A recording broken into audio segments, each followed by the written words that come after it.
So let's talk about tacking.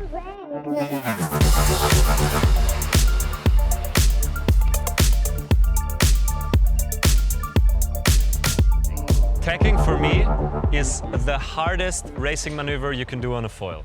And it's pretty much work in progress. Every time I do training on the water and I do tacking, I learn something new. But I can talk you through the points I already learned that will help you do a near to perfect planning tack in most conditions.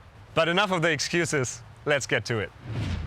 First thing, always start your tack with enough speed. You will not plane through a tack when you come pressing angle and you're super slow. You have to bear off a little to gain speed on upwind and then initiate the tack by taking the back foot out of the foot strap, putting it somewhere in the middle of the board and carving upwind hard. Just before the board touches the water, I straighten it out a bit. So if the board is too much at an angle and you touch the water, at least for me, most of the time it results in a stop because the rail eats the water and it really slows you down. So just you carve upwind, and when you manage to be really upwind, you flatten out the board just before it touches the water. And what helps as well is if you use your sail not too much pulled over you, but more straight up. That way it is easier to control and to handle, especially on the new side. Okay, now for the hard part. Once the board touches down, you'll have to make your way to the other side of the board. It is really important that you are clear in the rhythm and in the steps you take with your feet and the movements you do with your hand. They have to be minimal, precise, and get you where you want to be. There are several ways to move with your hand and with your feet. For the hands, for example, how I do it is, I slide forward with my front hand, then do the crossover to the other side, and do an extra movement to get into position on the new side. But there are different ways to do it. I've seen some guys in the IQ using completely different techniques, but I'll just tell you how I do it. With the feet is the same.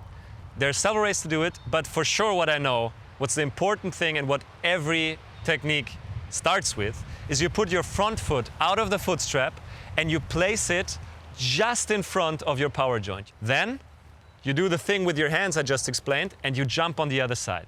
The faster your movements are, the better, and the easier it will get to keep the board planing once you're on the new side.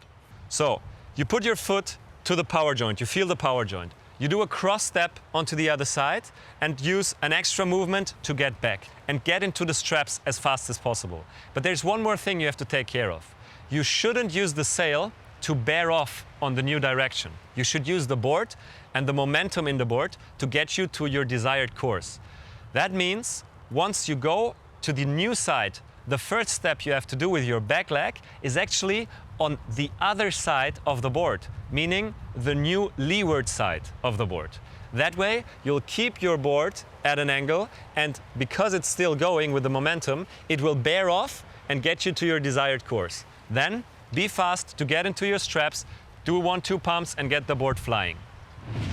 So in general, for the planing tacks on the foil, you need to be lightning fast, you need to be nimble on your feet and light on your feet, and you have to try to always keep pressure and momentum in the foil. Keep pressure on the foil. As long as you have pressure on the foil, your gear will continue to move forward and it will make everything so much easier.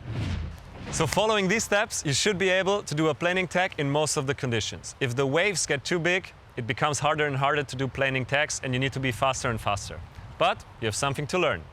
And who knows, maybe in the future we'll even fly through the whole process of the tack. I'll definitely make a video on that once that happens.